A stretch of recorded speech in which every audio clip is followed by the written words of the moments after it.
Businesses are having to shift strategies to keep meeting the needs of everyone they serve, customers, employees, and citizens. With IBM Watson, you can infuse AI into existing workflows to predict future outcomes, automate decisions and processes, and optimize employees' time for higher value work. For more information on IBM Watson, visit www.ibm.com/Watson. Hey guys, it's Allie. Welcome back to Infertile AF, the podcast. This is episode 104 called Kimberly and Mark. I'm so thrilled to tell you guys about today's sponsor, Extend Fertility. Extend Fertility was founded on the premise that democratizing egg freezing could ultimately change the fertility industry and deliver better results. Their co-founder, Dr. Joshua Klein, was actually my doctor, and as you may have heard me say when I interviewed him in episode 36 of this podcast, he's brilliant and supportive and overall awesome. Dr. Klein observed that IVF's success rate was low for women over 40, and its high cost was disappointing for doctors and patients alike. Dr. Klein saw the opportunity to help women think more proactively about their fertility. He believed that if more women could access their younger eggs during the IVF process, more women would see successful outcomes. He founded Extend Fertility, which began offering egg freezing at 40% below the national average cost. By 2017, they were the largest egg freezing practice in the nation, and today they've expanded to offer a full range of infertility services, including IVF in a small practice environment that is more personal, higher quality, and data-driven. To make an appointment or to see more, go to extendfertility.com and tell them Infertile AF sent you. Thanks, Extend. All right, guys, I'm so excited about my guests today. We have a couple on today. We have Kimberly and Mark, who, if you are on the gram, you might know as Bombproof Family.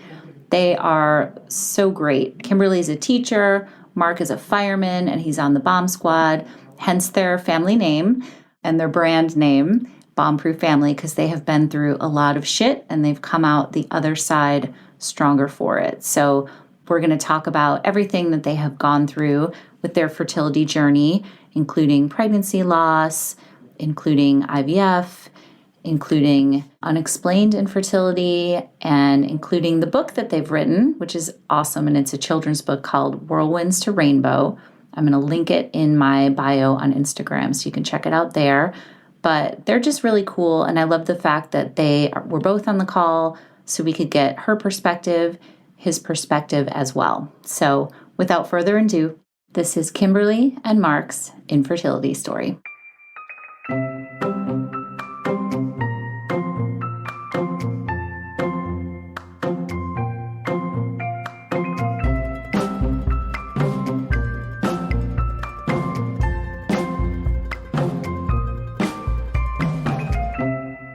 Kimberly and Mark, what's up, guys? I'm so excited to have a couple on the show. We haven't done this yet before. Thanks for having us. Yeah. Tell me how you guys met. We met at Starbucks. We actually met online, Match.com. Yeah. But we met before it was cool to be online and meet people. It was, I don't know, I guess we kind of still thought it was weird and everybody else kind of thought it was weird, which is funny because her mom, you want to take it from here? Yeah, my mom and my stepdad met through a dating service, but where you had to go in and physically look at pictures and binders and all of that. Cool. And then film your VHS tape of, hey, I am so-and-so. Oh my God, like a Betamax tape. Yeah. Yeah. Laserdisc. I'm from Long Beach and moved to San Diego after school. And so didn't really know that many people besides teachers.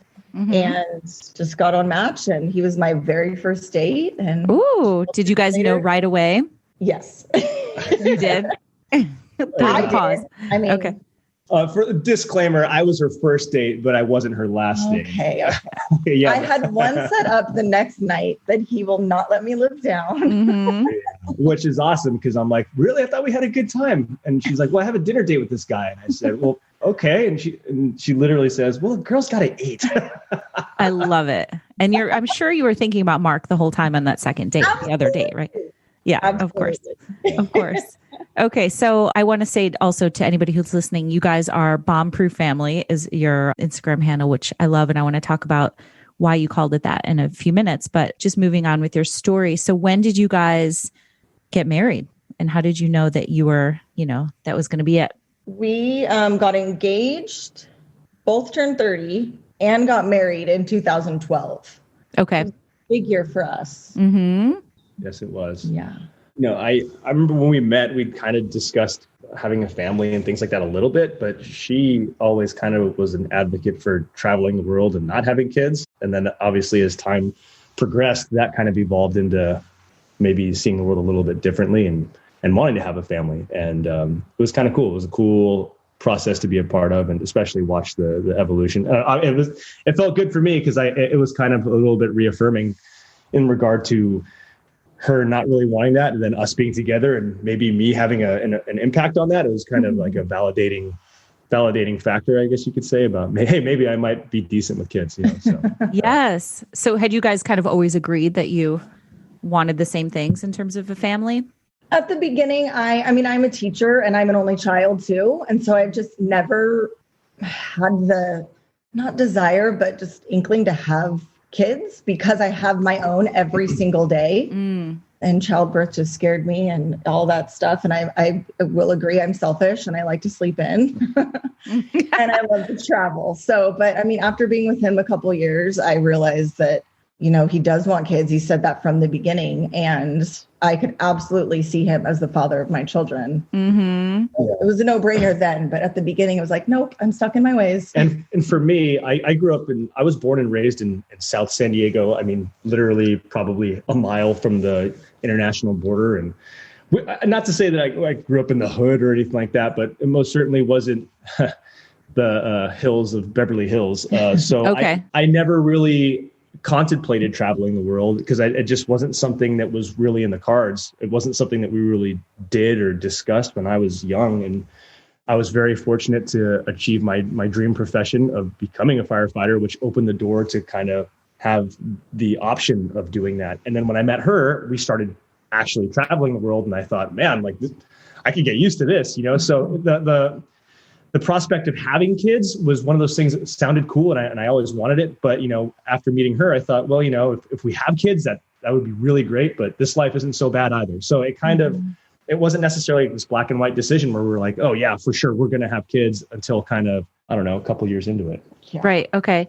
So let's talk about when you guys started to try. I know there were some obstacles and some angel babies before you had your son. So can you guys tell me about what happened when you finally decided, let's do this. Let's try to have babies? Yeah. So 2012, we got married. 2013, we just kept traveling. That's when we started to really think about it. The majority of our friends had already at least had one kid and they had zero problems. So we're like, okay, we'll just travel. And, when we're done with our traveling this year, we'll try.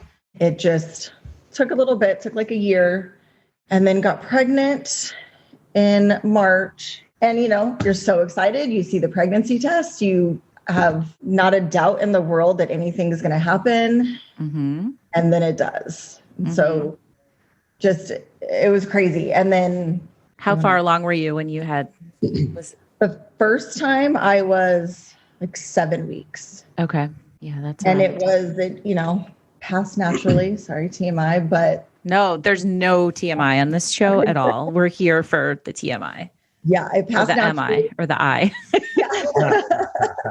I was actually teaching when it started, and I, got really bad cramps, and I was a kindergarten teacher at the time, so those are my babies, and it's just, had to wait till the end of the day, and then teacher guilt. You feel guilty. I also had a staff meeting, and so it was I didn't want to miss that, and right. So you're awful. In school thinking, I think I'm having a miscarriage right now. Yeah. Something was not right for sure. I didn't think it was a miscarriage just because you don't ever want to think that. But the amount of blood it was not okay. And of course, Mark was working that day too. So one of my colleagues drove me to the hospital, and then he met me at the hospital, and they confirmed it. And then I don't know, I guess because I am a selfish person, or not selfish. Yeah, selfish.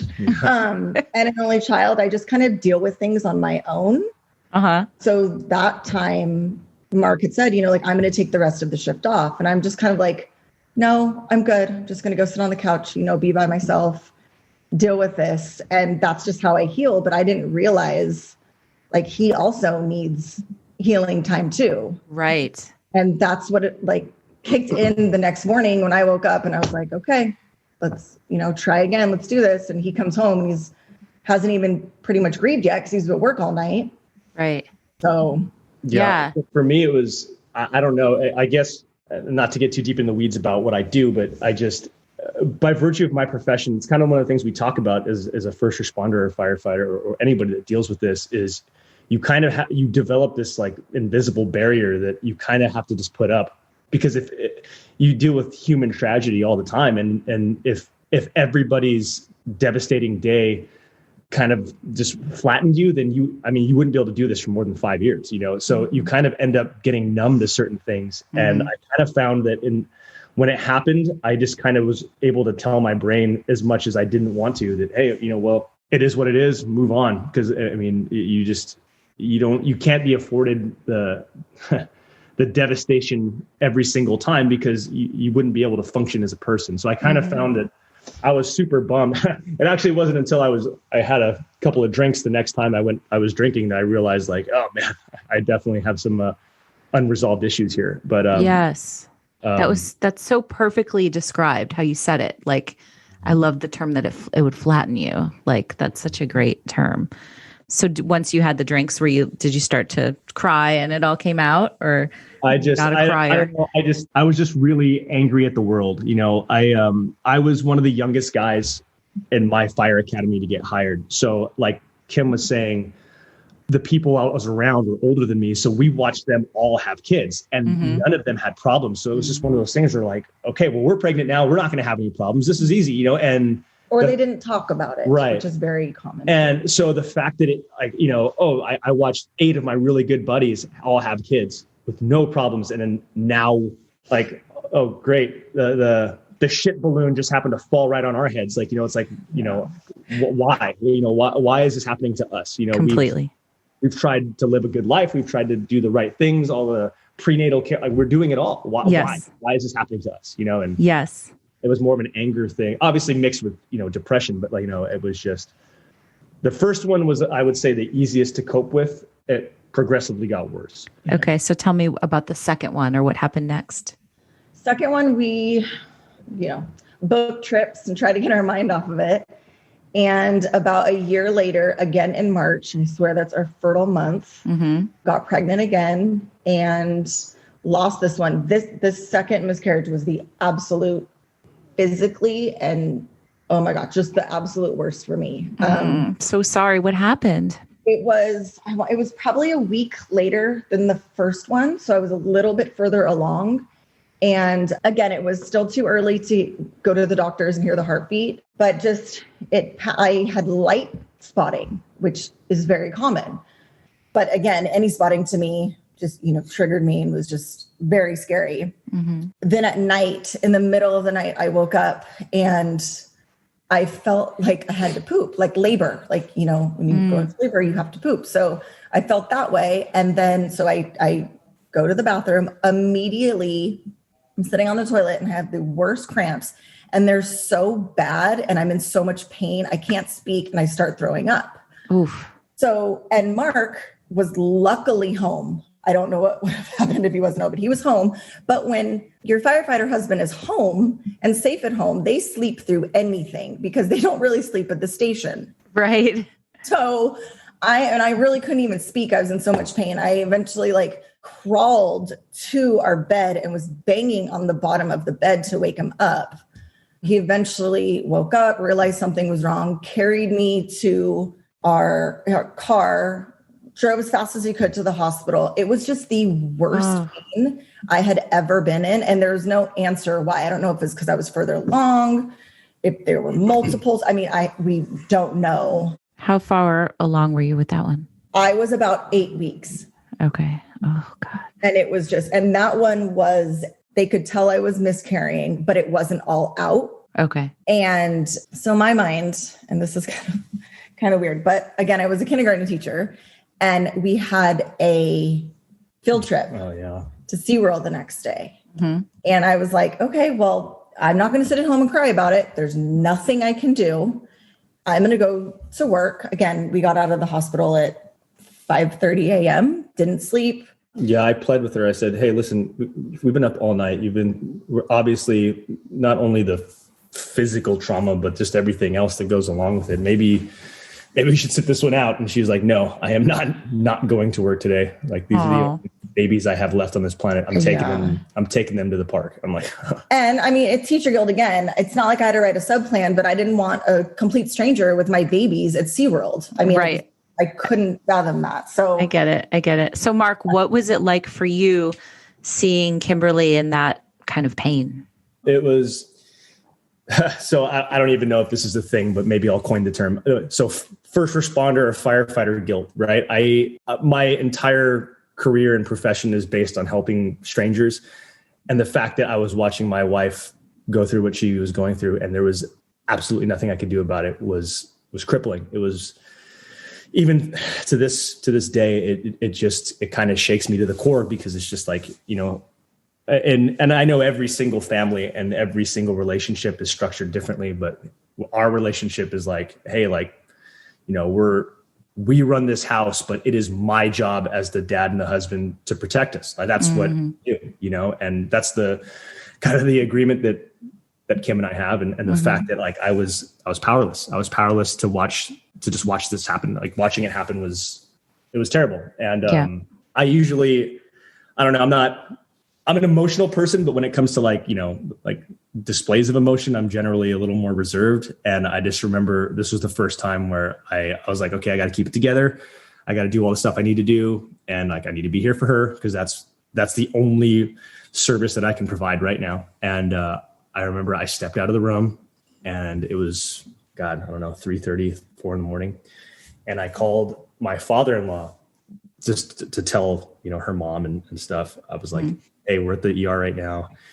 And as soon as I said, we lost a baby, as soon as I said lost, I could hear my voice start to just break. And I kind of just like, I was leaning against the wall, and I just crumbled. I just kind of crumbled to my, to a squatting position and just hung my head, Yep.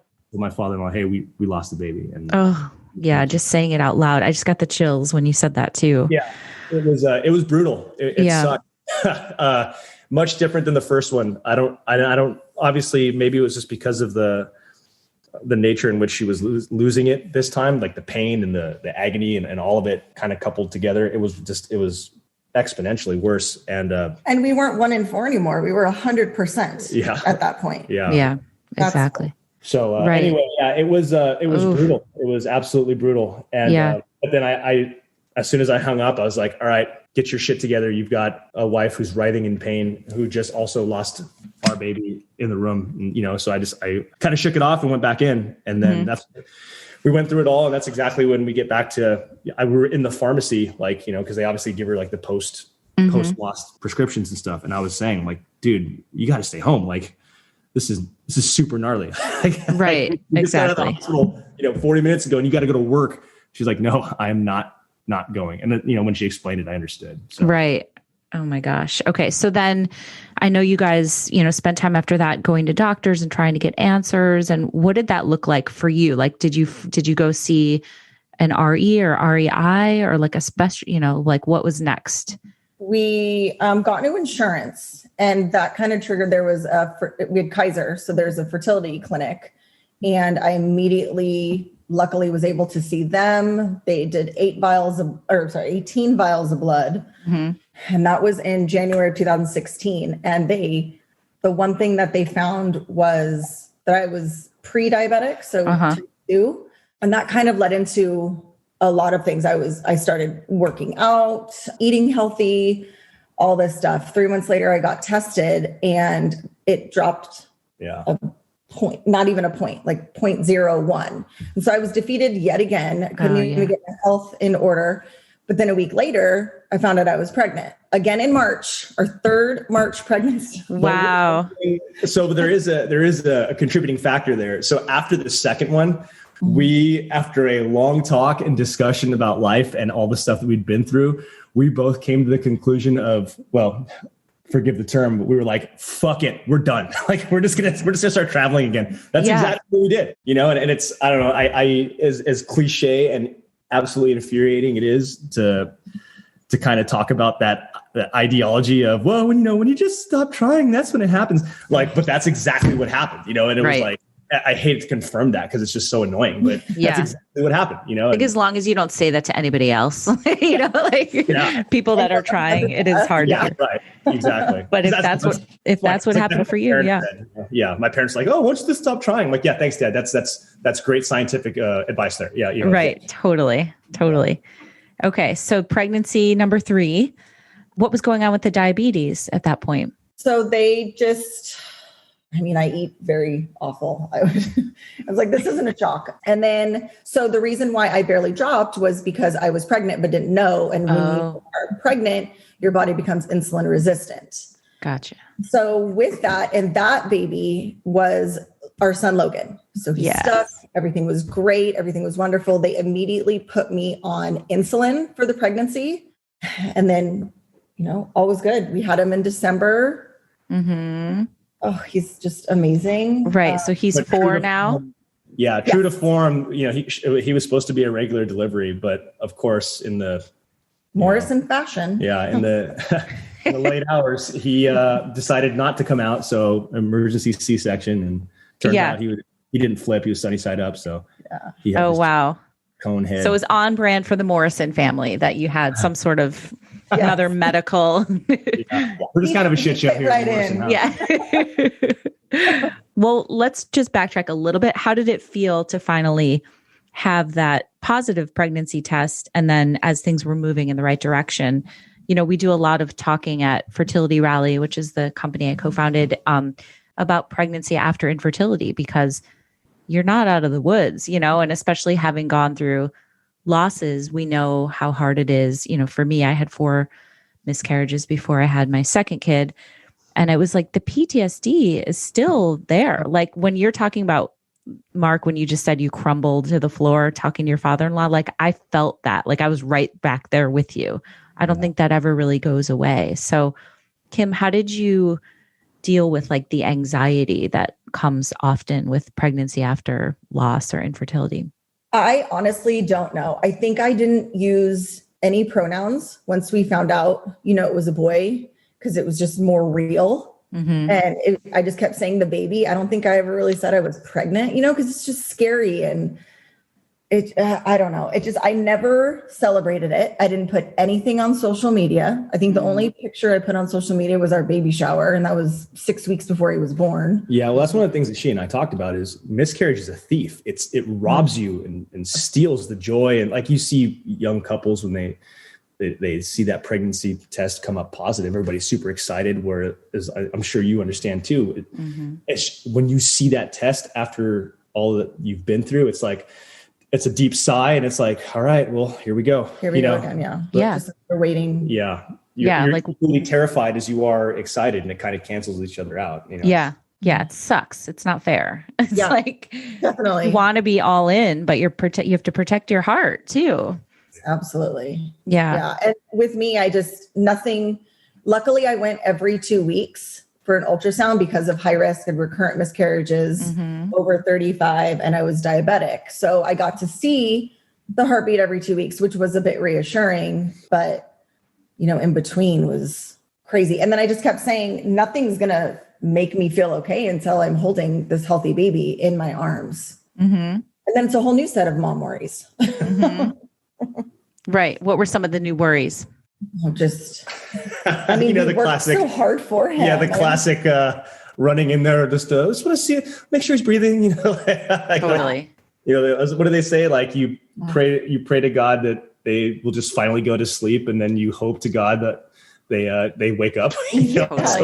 So that's such a good way to put it. Yeah.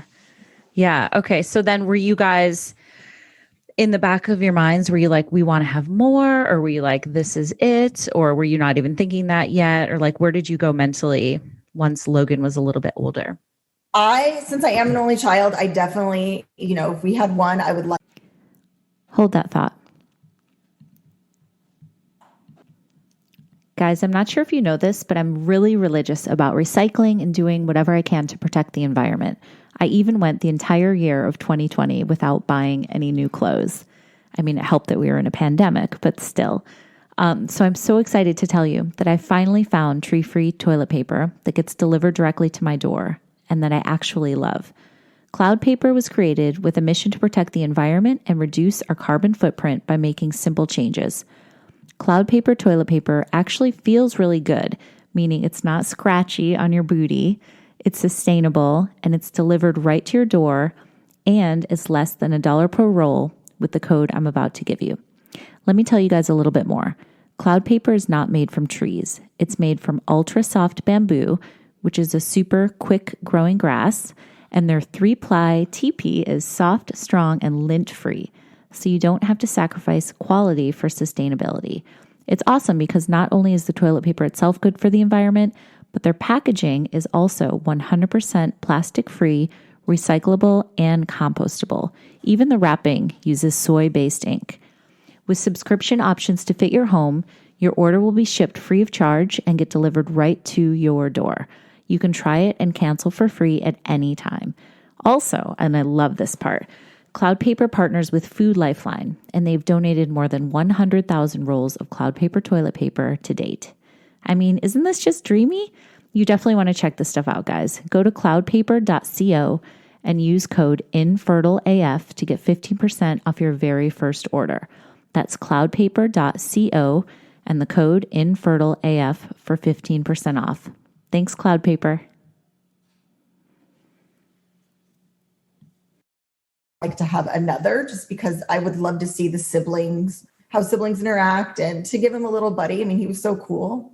He deserved one. Mm-hmm. So yeah, but right after Logan, just to go back to my diabetes, I thought I was type 2. So they put me back on metformin after I had Logan. Uh-huh. And I had about 6 months of him, being here. I had lost, I'm small. I'm normally 120. I was like 85 pounds. Whoa. Yeah. And I just thought I was breastfeeding. I was like, wow, like it really does just come off. Mm-hmm. Then I started to not feel good June, July, August. And I was like, okay, I need to go back to the doctors. Maybe I am type 1. I don't know how they could test it, but if not, I just want to be put back on insulin. And then they confirmed I was type 1. So just another obstacle in our journey. Mm-hmm. So what is the difference for people that might not know? And I don't know that much about it either. Can you give us kind of just a quick summary? I'll let the medic talk about it. Yes. Thank you. I'm hardly a medic. So type 2 is generally adult onset. Okay. So, and it's kind of a byproduct of, unfortunately, not healthy nutritional choices and sure. lifestyle. And it just, again, it's more of an adult onset kind of thing. Whereas with type 1, you actually have an issue where your body is not producing the insulin necessary to process the food that you eat. So, for instance, a lot of like kids, unfortunately, they'll have type 1 diabetes from, the time they're little. And you essentially have to give yourself a shot of insulin or have an insulin pump or something to help counteract the problems that you're having with your body not producing enough. Mm-hmm. So, you generally will have, what's the pregnancy and gestational diabetes? Gestational diabetes. But then your body will usually, once the baby has been born, it'll kind of just resume normal operations. Whereas for whatever reason, with Kim, it never did. So now she has to get every morning and every time before she eats, she has to literally give herself a shot of insulin. Yeah, my pancreas completely stopped creating insulin. Okay. Yeah. So I really thought my body had failed me. Miscarriages, diabetes, what else? Right, exactly. So tell me about, there's a couple things. Bombproof Family is your Instagram handle. Tell me about that. Well, I'm your bombproof family dad, right, Mark? I am. So, and I'm going to ask about your book in a second too. Oh yeah. So I work for the fire department, but in the city that I work in, we also run the bomb squad. So I'm also on the bomb squad and a bomb technician. So, oh my God, that's so cool. Can we do like a Zoom call with my son sometime so he can talk to you? Yeah, we'll get the robots out. He would be obsessed. He'd love it. Yeah. Oh my God.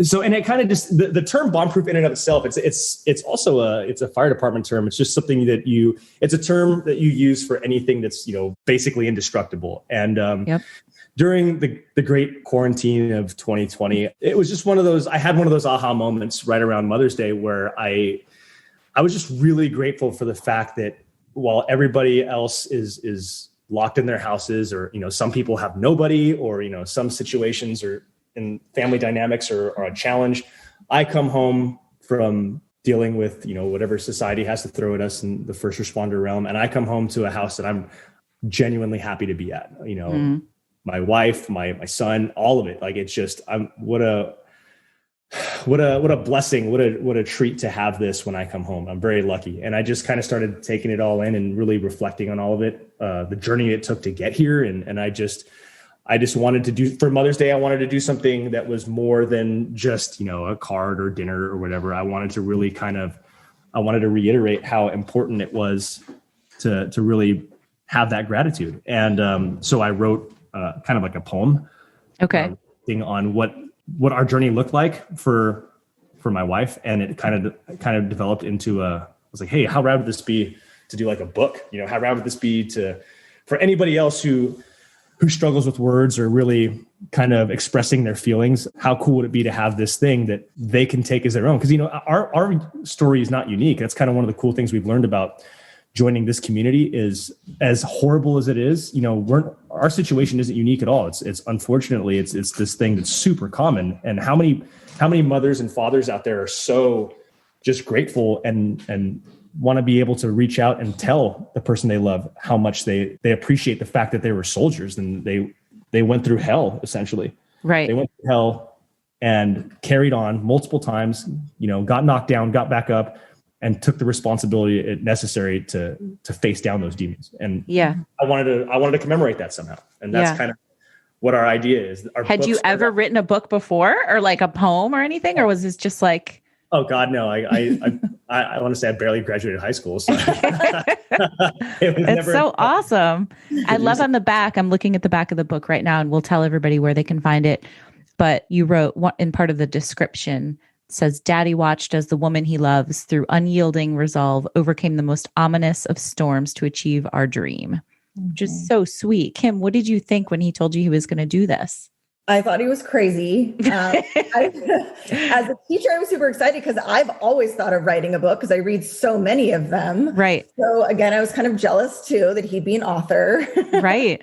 But I love that, it was him talking to our son in the story, but it was about me, but it was also to so many others out there going through just the awfulness of infertility and, getting their rainbow baby or having the hope of getting their rainbow baby. And just, I was really, really proud of him. Yeah. And that's kind of what the story kind of is, just a byproduct of what it is that we're trying to convey is like, look, like when it comes to being a quote unquote bomb-proof family, it's just we're not saying we're perfect. We're not saying we don't have our disagreements, fights, whatever, but it's like, just especially now, I mean, as a family, our number one goal is to just carry on no matter what, bomb-proof family is like, hey, we got knocked down multiple times, like worse than, miscarriage number 2, you talk about really being knocked down, but you got to keep driving forward. You got to just be indestructible. And that's kind of what the whole bomb-proof family idea is centered around. Mm-hmm. Yeah. It's so great. I love it. So tell me about when you guys started like in earnest for baby 2.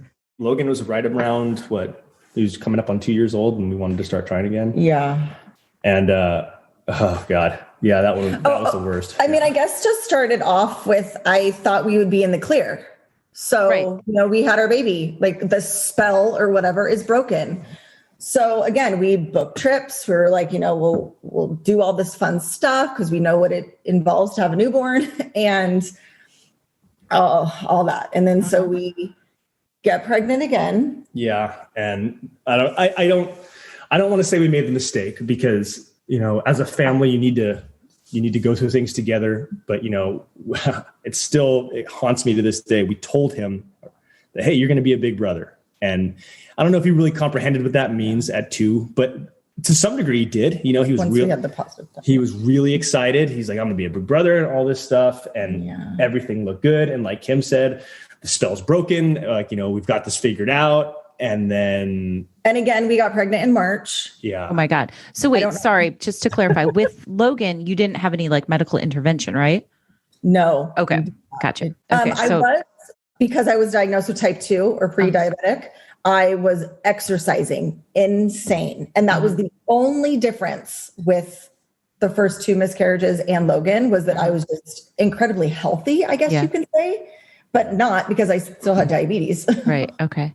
Yeah. But yeah, we didn't do IUI. We didn't do any intervention. Okay. So pregnant again in March. That is your lucky month, you guys. Oh my gosh. I guess you can say that. Yeah. We're only intimate once a year. So. Right. Very exciting. Yeah. We start Valentine's Day and we give it one more month. No. So gosh. And then, we had a miscarriage. This one, there was no blood. We actually went to the appointment at 7 weeks. Oh, to talk about Logan's appointment. We go, because I went to the fertility doctors. Let's rewind to Logan's pregnancy. Oh yeah, we have to back up. So, so Mark was out of town for work, and I got to go at 6 weeks.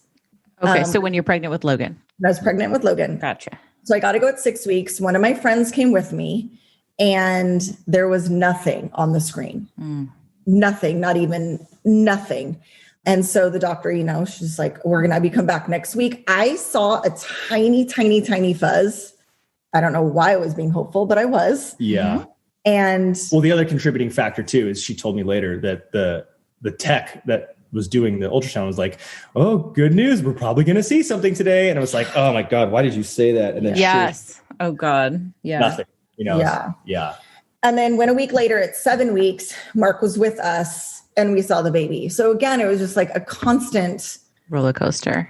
Yes. When is this going to happen? So that was good news. So, and this prefaces what this miscarriage, the downside and agony of this miscarriage. So we kind of went through the same thing. So we figured, okay, well, we knew that there was an issue before, so we should be in the clear. And, and if not, then the next time we'll probably be fine. So anyway, we fast forward to when she's pregnant the second time, and her mom and Logan came with us to this appointment.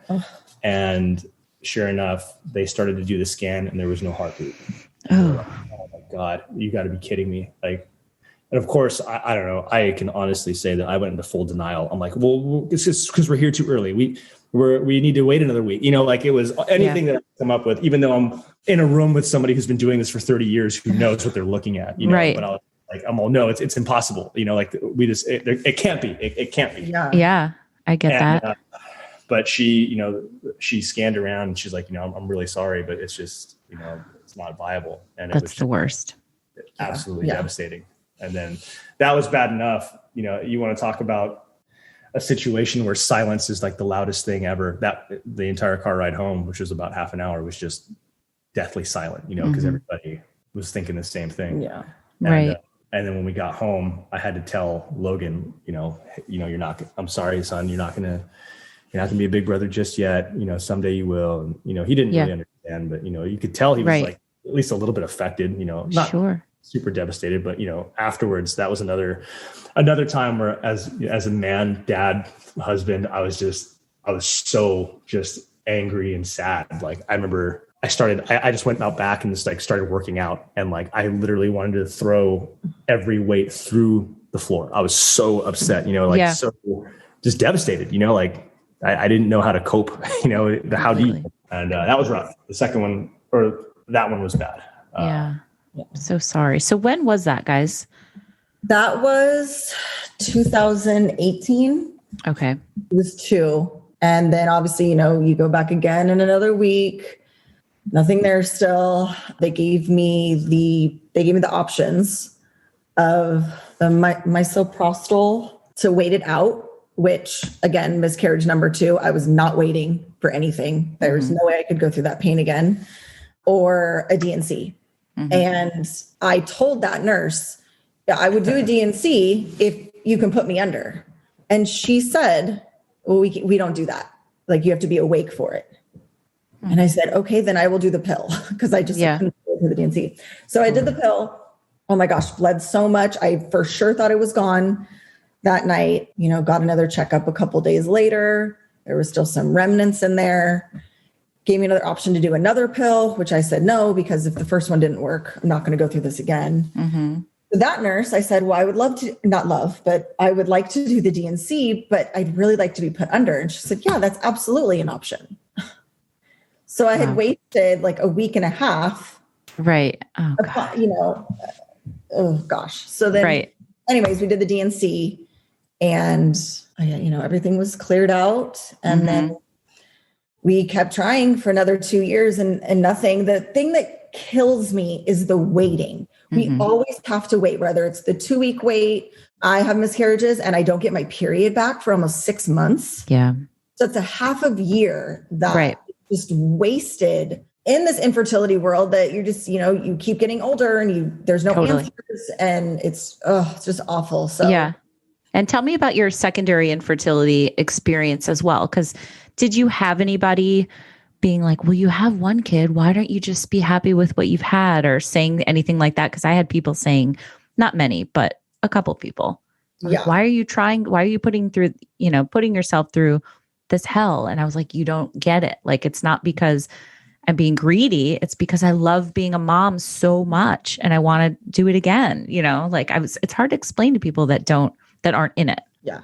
Yeah. You know, it's actually interesting. My parents, and the thing is, I was initially really angry about it, but then after taking a little bit of time and looking at the situation, it's at least was coming from a place of trying to, you know, my dad said that exact thing, you know, like, oh, well, you have one, you know, maybe that'll be good. And that, you know, maybe it's not all the cliche things, but and people mean well, of course. Yeah. And it's one of those things where it's like, no one really knows even what to say, you know, I mean, and they're trying to say something because they feel compelled to, because, you know, I mean, your parents, you know, they've always had something to say, you know, and I don't know, it was a difficult thing because, you know, they would try to offer their support, but, you know, a lot of times you just don't want to hear that, you know, but it's interesting. Yeah. I mean, he was 2 years old then and nothing happened, like nothing. And for me personally, I would way rather not get pregnant than get pregnant and have to deal with a miscarriage and more heartbreak and waiting and the pain and all that. Well, the other thing too is, and I'm sure anybody who's listening to this or anybody who's experienced this can attest to, the most agonizing part of all of this is with the secondary infertility, and even the secondary infertility sucked because it took us a while after that miscarriage to get pregnant. But even when we were trying to have Logan, we would go to these appointments, we'd do all these things, and the medical professionals are saying the absolute worst thing they could say. Well, both of you seem fine. We have no idea why this isn't working. And it's like, well, God damn it. We'll figure it out because this sucks. Like this is our lives we're talking about. You got to tell us something. This is, you know, like this is your job, figure it out. But there was always that, well, neither one of you seem to have anything wrong. So, and that's almost worse. I'd rather know that there's something wrong, you know? Completely. Yeah. Completely. You're like, you're the professionals. Yeah. Figure it out. Yeah. Fix it. So, completely. No, I completely understand. So, okay. So were you guys doing like round after round of IVF? So we actually, the quarantine hit and we're like, okay, we'll just, you know, see what happens. I'm definitely home more now. I asked him not to work any overtime during this crazy time, just because, you know, you can get exposed to more cases and all of that stuff. So he was home more. And that's the thing too, is when you're trying to have a baby, you're obviously on a schedule. Doesn't work very well with the firefighter schedule. Right. So we just kept trying. And eventually we had some like desert trips planned, you know, over the summer. And I said, okay, after the summer in September, as long as our fertility doctor's open, I would like to try IUI. Okay. And with me, I mean, nothing guarantees not having a miscarriage. And it wasn't a problem of us getting pregnant per se, even though it kind of was with secondary infertility. It's just, we could do all this stuff and spend all this money, but what if we then again have a miscarriage? Like I will then completely be done, especially with IVF, with everything that goes into IVF. Right. So I was like, let's just try IUI mentally, because I'm 38. I was like, I want to try as many IUIs as I can until they tell me no more. And then I think I'm good. I think, you know, I'll probably be 40 by that time. And I was always worried about that stupid age gap. Yeah. And I don't care anymore. You know, like, no, it is what it is. And totally. So in September, we did our first round of IUI, and I really thought this would work because he was not, I guess, diagnosed before Logan with having low motility sperm. Okay. And so I thought, okay, well, once those suckers are cleaned and, ready and literally put right where they need to be. Right. They'll weed them out in the IUI. Yeah. They like wash the sperm, right? Pick the best. Yeah. And physically put them right where they need to be. They just need to hop to their spot. For the record, I think my sperm are perfectly clean. Okay. I was going to say, Mark, is this uncomfortable that we're talking about you like you're not here? Me is fine. I'm like, nice to meet you. Let's talk about your sperm. Yeah, my sperm are innocent in this. Your sperm are badass. Thank you. You hear that, guys? So I immediately, I totally thought we'd get pregnant. Not, everyone does. You're very hopeful. It didn't happen. So I immediately called the fertility doctor to get that baseline appointment that you have to get on that specific day.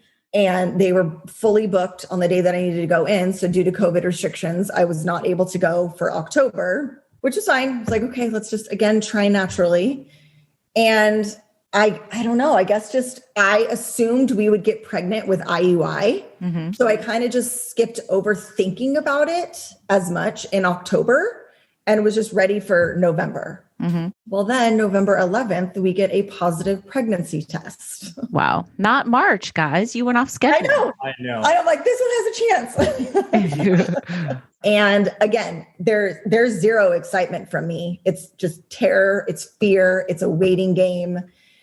I'm kind of mad at Mark for putting me in the situation again. Mm-hmm. It's just, it sucks. It's not a good experience. So, but then at probably about 6 weeks, I started feeling sick, which, like morning sickness sick, which was great, but I never had it with Logan. I was like, okay, it's either, a girl or I'm also 4 years older. Maybe that's it, whatever. Right. And then I just felt like I had all the symptoms and I was a little bit more hopeful about this. And we went to the 7-week appointment. Well, I went to the 7-week appointment because, as you know, COVID, they can't go in with us. Which sucks. Bullshit. Yeah. Yeah, it's awful. So he waited outside and luckily we got a FaceTime and I didn't see the baby yet or see anything. And I FaceTimed him because the doctor is like, would you want to FaceTime? And I'm like, well, no, I want to see the baby first. And she's like, just FaceTime. Yeah. So oh yeah. So she starts doing her thing and, I'm looking at this screen, like this snowy white screen that I don't understand. I'm like, okay. And, we're holding our breath. Cause when she FaceTimed me, I was like, oh, she wouldn't FaceTime me if it was bad news. Awesome. Yeah. So, I answer thinking, oh, it's all good. And she's all, we haven't started yet. I just figured I'd bring you in. I'm like, oh, God damn it. Okay. Yeah. So now I'm like immediately back to like, oh, freaking apprehensive. And I'm like, so it starts and, she's moving the wand around or whatever it is that Wanda. Yeah. Yes. And, like she's moving around, like, I'm holding my breath. Both of us, I'm assuming, are holding our breath. And then she goes by like this big blob and she's all, oh, wow, your bladder is so full right now. And I'm thinking, God damn it. Can we keep the chit chat to a minimum? Just tell my kids. So anyway, but no, sure enough, all of a sudden you just hear the da-doom. I'm like, oh my God, there it is. It's that, it's almost a tearjerker when you actually know that, oh, well, something's alive in there. That's 100%. It's the best sound in the world. Yeah. It is. Yes. That one's stuck again. And so incredibly thankful, but again, terrified, taking it day by day, night by night. And you're high risk because of your recurrent miscarriage and your age and your diabetes, right? So does that mean you're going in for more appointments and more ultrasounds and stuff? Yes, I go every 2 weeks. Okay. And I just went yesterday for like the extra chromosome testing and all that stuff. And yes, everything's good so far. And everything's good. Oh my God, you guys, this is awesome. I know it's great. But again, we don't celebrate until, right. When do you think you'll be able to kind of exhale? Honestly, when she turns 21. Well, and also we're having a girl. Is it a girl? Yes, it's a girl. Oh, okay. So I am super excited, and he's like, oh, a teenage girl. I am excited. I'm just, I have a brother. Obviously, I have a son. I never had sisters or anything, so it's just a new challenge. But I don't know. I'm really excited about it. It's, yes. It's going to be. I can't wait to see him with the daughter.